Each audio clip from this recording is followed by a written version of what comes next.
Good morning. Welcome to this little talk on authenticity. I know it's part of a series, and thank you for listening to my podcast. I just want to talk briefly about what authentic self is, and why it's important that we strive to be that. What is your authentic self? Your authentic self is who you are, stripping away all of those other things that we define ourselves by.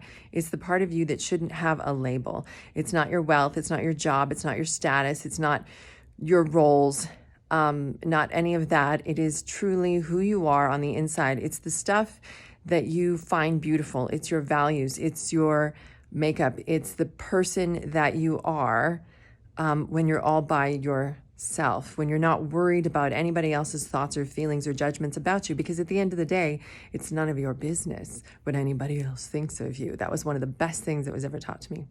So your authentic self is really at the heart of you, I think. It's your divine self. It's your highest self.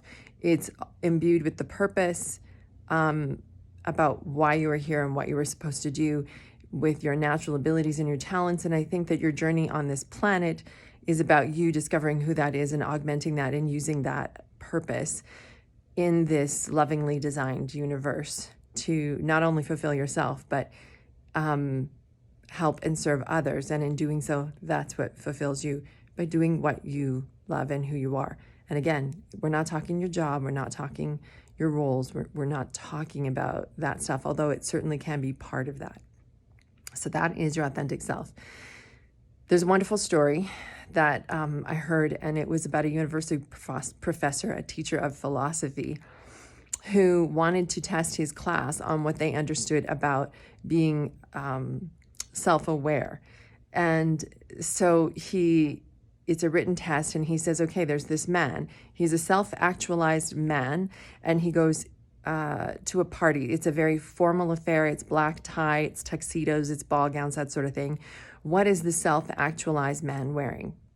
Students are madly writing, in some of them pages and pages. And at the end of it, he realizes as he's walking around, nobody's getting it. There's not a single student who has the right answer. And he walks to the board and he writes down 3 words. He doesn't care. A self-actualized man doesn't care. It's about who he is, not about what he's expected or is put upon by society. So if you can imagine, this is where we get into the why to be authentic. Imagine walking into that room and not giving, a hoot about what anybody else thinks about you, not caring about how you look, not caring about how you care enough or how you look, not caring and worrying about, are you the strongest, are you the best, are you the most successful, are you the most wealthy, are you the most powerful, etc., etc. You don't have to live by any of that. No shame stories. That's pretty freeing right there. That's a drop in anxiety, right? Also, when you walk into a room and you are owning who you are and you are unapologetic for it and you are free and you are happy and you are easy and comfortable, you immediately put other people into that space with you. And they can't help but be their authentic self, right? And you think of all of those relationships that you have started where you just sort of clicked right off the bat. And I'll bet you it's really because the both of you, for whatever reason in time, walked into that space knowing exactly who you are and feeling comfortable and okay with it.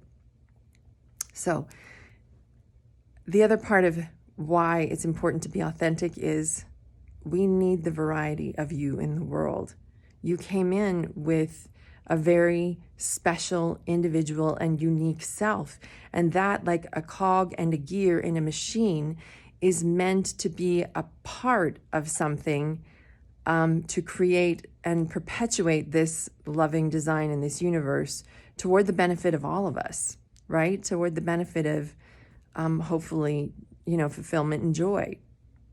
And what I find is that instead we have this, and I know as a teacher, I've certainly been guilty of this, perpetuating an idea of this is how to be successful.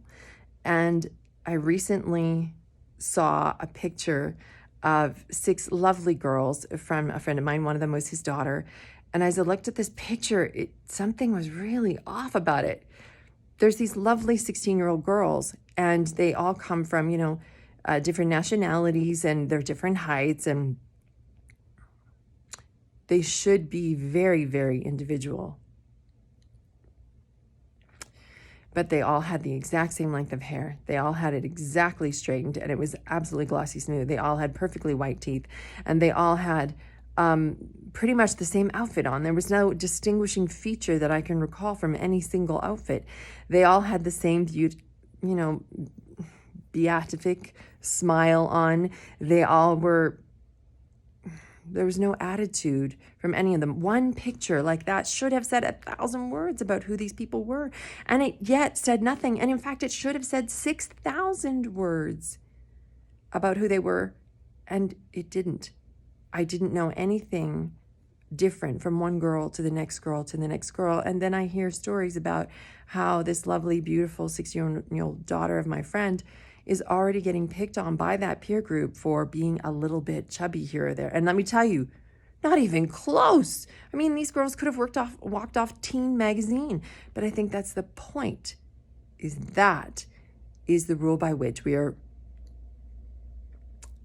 guiding our kids toward being who they're supposed to be, is by following some sort of formula instead of asking them to look within and find out who they are.